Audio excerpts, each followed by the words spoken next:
You're watching Drakewing Gaming. Enjoy the video. Hey guys and gals, Never here from Drakewing Gaming. It's Something Mounts What the Gaming Dragon today. I'm coming back at you another Let's Play episode of Tennis Ace, June's Path. So yeah, let's go ahead and jump right back in, shall we? Alarm chain, you were up, and let's go. Where were we?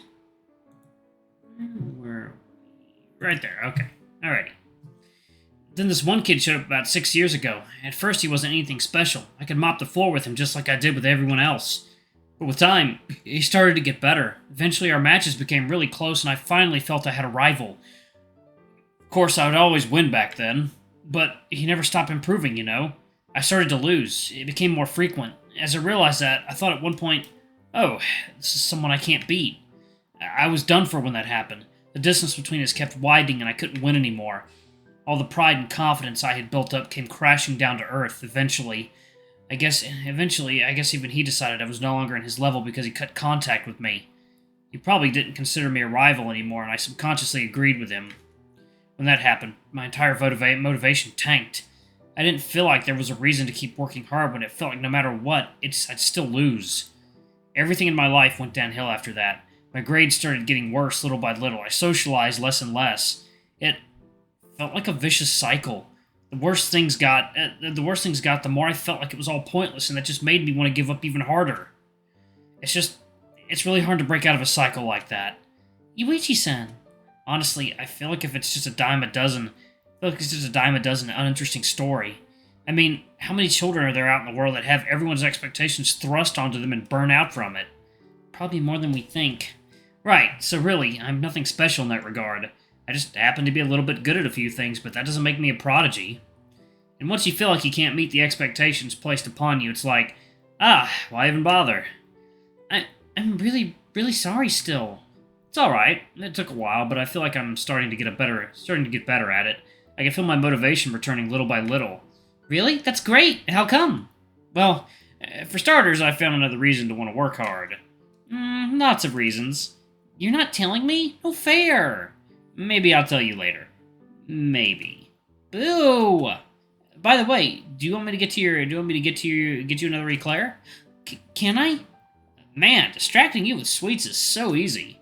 Maybe I should start carrying around some around with me so I have an emergency topic change whenever I need it. That's really mean. After we left the bakery, I decided to take June for a quick stroll around the park since there was still some time left before the orchestra would start. And after having so many sweets, I really feel like I need to walk for a bit to burn off all those calories. It's really nice in here. You don't come to the park often? What about me makes you think I leave the house much on my own? Right, sorry. I'm surprised at how many people are here, though. I mean, it's nowhere near as full as downtown, but it's the start of summer, so it's to be expected. People are going to want to take advantage of the weather.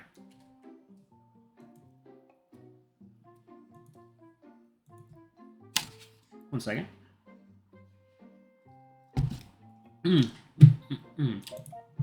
Shawnee! You've never talked about wanting to enjoy summer, though. Yeah, that's true. Oh, summer, how I loathe thee and thy scorching tendrils of dry heat. You can fuck right off as soon as possible. Actually, I just thought of something. You said you had already planned out our whole date, right? Yep, that I did. Does this mean there's more after this? Well, yeah, of course. You didn't think our date was just going to be me taking you to a bakery, did you? What? But the bakery was already so good. Wow, I guess I know my audience a little bit too well. If it ends up that high point for him was going to the bakery after all the trouble I went through to get these orchestra tickets, I just might cry. We have some place to be at 5, but other than that, we're free to do whatever we want until then. That's supposed to be the main attraction, really. At 5? Oh, that's just in 2 hours. Yep, we'll need to take the train to get there, though. So I hope you're okay with being squeezed into a tin can for a little while. I'll do my best. Thank you for letting me know beforehand so I have time to mentally prepare. Of course. I would have avoided the train entirely if I could. Getting a taxi to the theater would have been way too expensive. It'd have been feasible if I didn't already pay for the tickets, but I can't swing both costs at once with my weekly allowance. Are you gonna tell me what it is we'll be doing at 5? Nope. That much is a surprise. But sorry, the only way you're getting that information is if you pry it from my cold, dead lips. If you're dead, then there's no way to be able to talk in the first place. Exactly. That means you're not getting it. You're so mean. Only because I like you. I see. I guess that's fine then. You're so easy, June. That's what makes you so cute. How are you enjoying yourself so far? Having fun? Yes! I walk a bit closer to him, putting one hand on top of the tiger's head and giving him a few more of the pets that I know he likes. Thank you for taking me out. Of course, I wanted you to have something to look forward to after such a rough week. I appreciate it. Speaking of which, how are you feeling? You doing alright over there? Not hiding any kind of discomfort or anything like that, are you?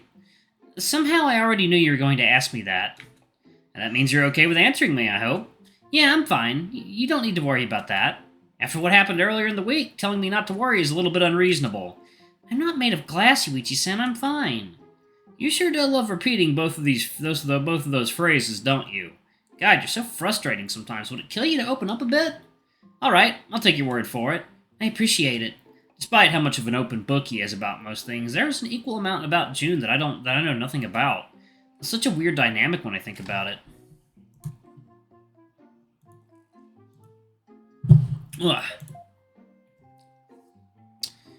I get that we all have things we'd rather keep secret, but how bad could the truth be?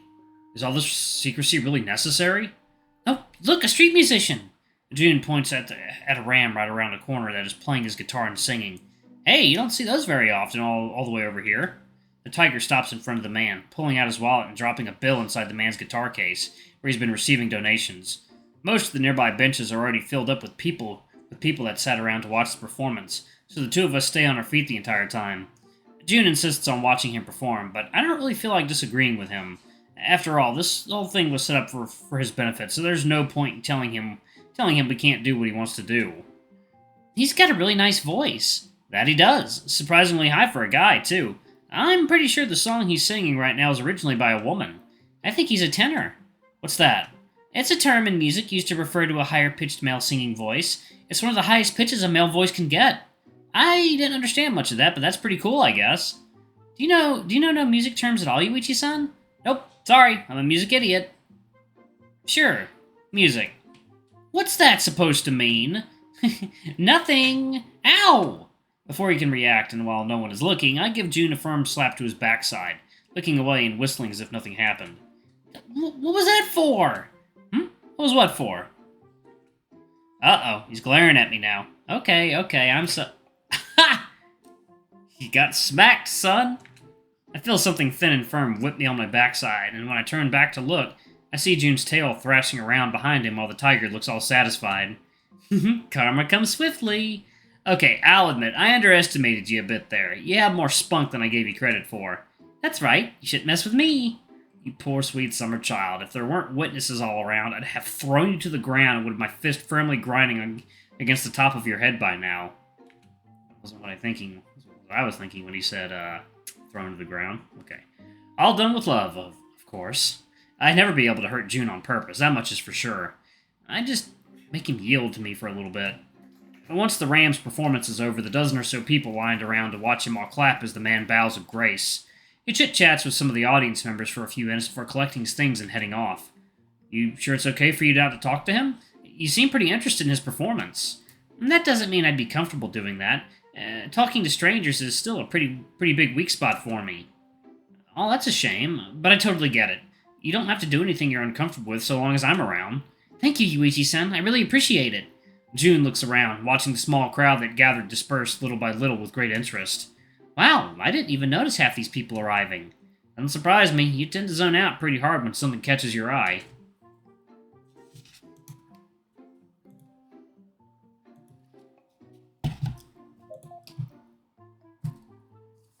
I guess that's true. Not really a good thing. It's cute. You get a pass for that alone. I don't think that's something I should get a pass for. Does that mean you prefer if I punished you for your transgressions? Well, no, one slap to my butt was enough. Funny, I never mentioned that the punishment would be a slap, or that I'd go for your butt again. Is this what they call reading in between the lines? And stop complaining so much and learn to take the compliment. Yes, Your Honor. Your Honor? Hang on, I think you're starting to take this joke a little too seriously right now. We should probably get going, though. It'll take us at least 40 minutes to get to the venue, and the event starts in a bit over an hour. I don't want to risk being late if something comes up on the way there. Okay, let's get going. Are you prepared to face the weekend train crowd? Not really. I'll do my best. I give him a few encouraging pats to the head while walking in the direction of the train station. June follows along behind me without another word, being very obedient despite his own concerns. Sometime later.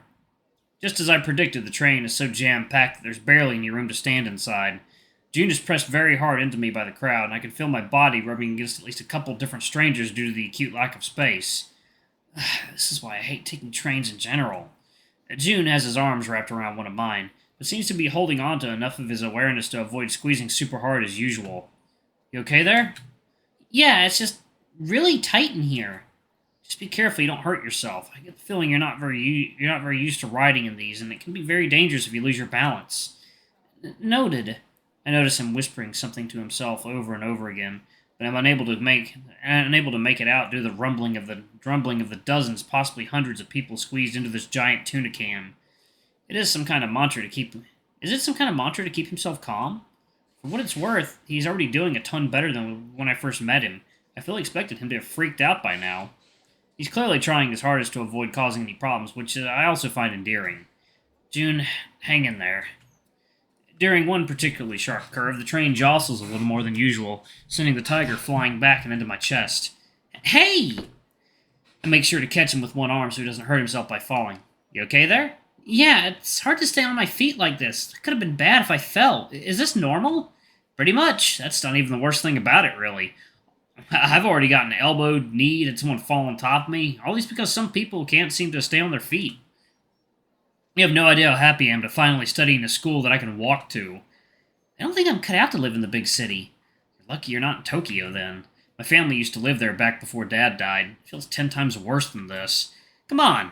Our stop is the next. You gonna be alright to make the walk? Of course I will. It's just a little bump on the head. It's not a big deal. Be careful it doesn't end up knocking out what few neurons you still have left. What? That can happen? I guess it already did. Oh well. As soon as we started walking to the neighborhood, June began murmuring something about the place feeling familiar. Then when we finally came to the front of the concert hall, his eyes went wide. We walked through the front door with the tiger in absolute silence, staring at the place and the people inside with palpable shock. What are you thinking so hard about over there, buddy? I poked the side of his stomach, speaking to him teasingly while attempting to feign innocence. Huh? Eloquent. What are we doing here? Well, I know you're a big fan of classical music. I found out there's a local city orchestra here in Saitama and that they'd be performing here today. So I got us tickets. What? Are you serious? Yep, of course I am.